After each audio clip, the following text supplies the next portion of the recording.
Hello there, beautiful people.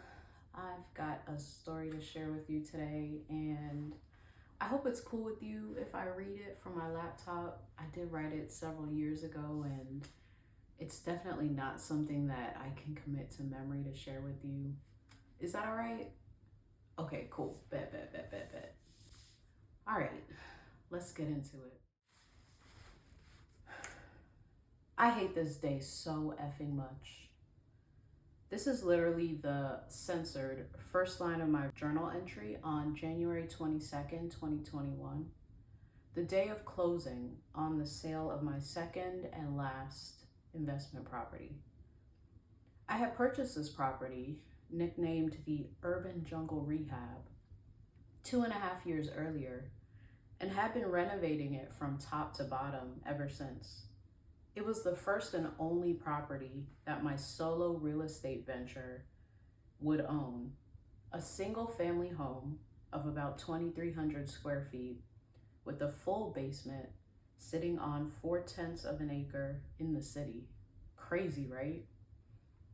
The work I was able to complete before selling it was absolutely beautiful, and I was proud of it each step of the way. I ended up renovating it all the way down to the studs.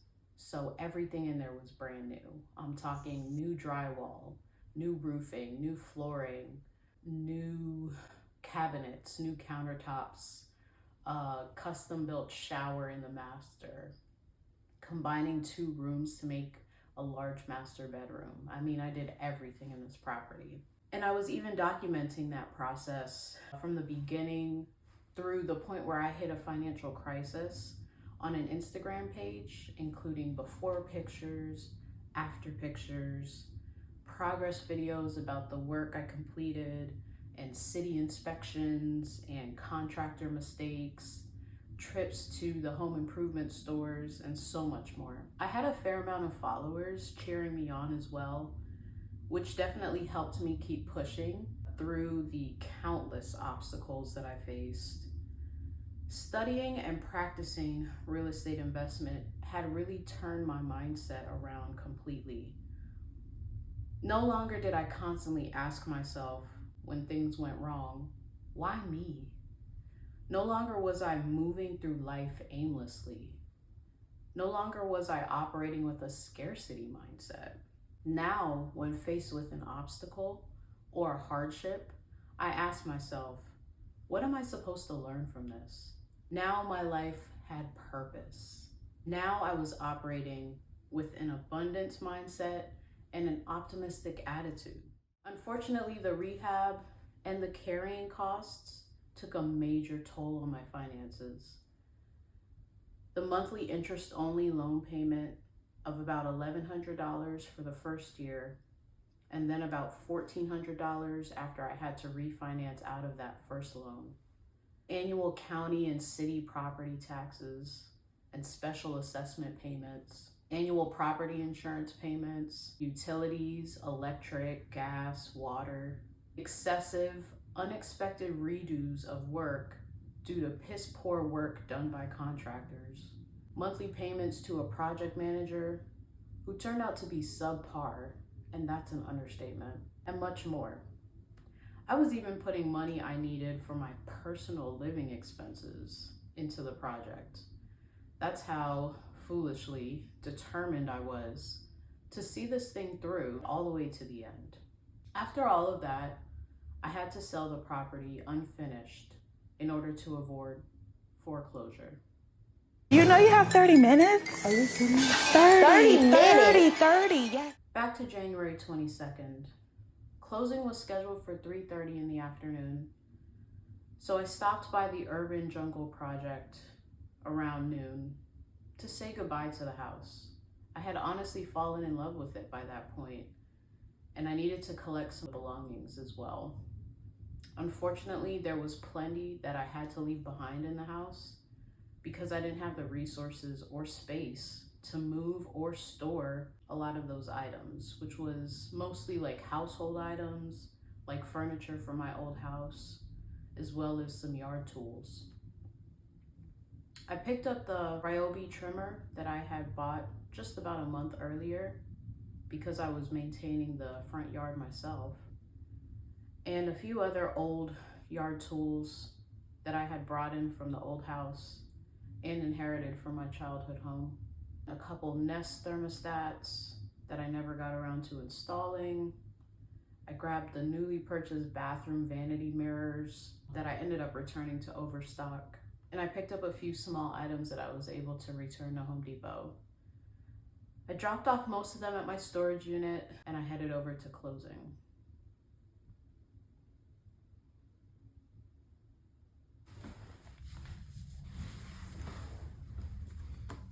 It was about a 30-minute drive to closing.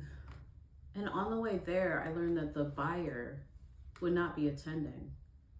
I say buyer because he pretended to be a buyer, but turned out to be a wholesaler, which I felt was deceptive given the conversation we had before I agreed to put the property under contract with him. See, a wholesaler is a middleman who goes looking for properties that sellers need to get rid of and that their network of buyers might be interested in. And of course, they collect a fee from the sale for connecting the seller with a buyer. I saw his wholesale fee on the closing statement just a day before closing, which greatly reduced the net cash that I would be walking away with. Although I already knew from being in the real estate investment space for years that either party can and often does opt out from attending closing, I still felt a way about him not showing up. Maybe it was because I found out at the last minute. I remember thinking, is he too busy? Or does he not want to show his face after tricking me? So it was just me, the very chatty older attorney, and the standard decorative bowl filled with bite-sized chocolates at the closing table. I left closing with a check for $11,888 after the loan payoff, after the wholesaler's fee of $12,000. Yep, that's right. The wholesaler made more money on this sale than I did. While $11,888 may sound like a lot of money, and objectively it is, consider that I sold the property at a loss of tens of thousands of dollars, cash invested versus cash received. And I still owed a couple family members $17,000 for their investments in the Urban Jungle Rehab project. So not only was I down about $5,000 in cash for those family loan repayments, but also I was walking away from a 2.5-year project with absolutely nothing to add to my bank account.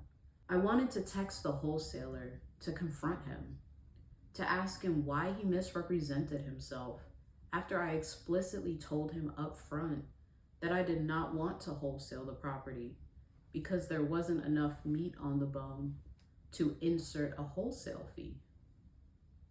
I wanted to know why I only found out because I had asked for the closing statement and found the wholesale fee line item myself. I sat in the closing attorney's parking lot for about an hour after closing, deep in thought and frustrated to no end, and so hungry. I finally pulled into the Zaxby's parking lot right around the corner, and I sat there for about another 30 minutes, still mulling over the transaction and unsure that I even wanted anything to eat there. That day was probably the most upsetting day in 2021. Self-pity was at an all-time high. After putting so much time, money I really didn't have, effort, patience, sleepless nights, blood, sweat, many tears into the Urban Jungle Rehab project, just to get the work to about 95% completion, the house no longer belonged to me. I wasn't going to reap any of the benefits of selling the property and at least break even financially. I've never been big on drinking, never been much of a partier, but on days of extreme frustration like this one, I just might reach for a bottle. Never mind that I'm a lightweight, so I never get past 1 or 2 drinks. maybe a couple of shots at most. After finally deciding to eat in my car, still in the Zaxby's parking lot, I picked up a bottle of whiskey at the liquor store. Then I swung by Quick Trip and I got a large cherry vanilla Coke. Man, let me tell you, I was clearly down horrendous because I also very rarely drink soda ever since I was 12. I proceeded to mix, then babysit, as I always do, one single whiskey and Coke for hours. Like I said, I'm a lightweight, so it didn't take much to start feeling something. That was all I needed anyway. As the liquor started to settle in, the buzz began to wash over me, and I began to drown in every negative thought I could possibly have. I hate it here. I don't know how to help myself. I'm houseless. I'm relatively broke. I owe my aunts $5,000 more than I have. My car needs service. The oil level light came on today. I need at least 2 tires like yesterday. My bumpers are scuffed up. I'm missing bright lights and the driver's side mirror cover. I'm sure I need a tune-up or some kind of special service because I hit 100,000 miles a few days ago. I haven't gotten any favorable feedback from any of the job applications I've submitted. My son is not okay. His father frequently goes out of his way to make me feel small and unwelcomed. For what reason? I have completely failed at real estate investing, which was supposed to save me and generate wealth for my life. Where do I even go from here? My mind was a barren, desolate wasteland in that moment. I took another sip of my now watered down drink, desperate to keep that buzz going.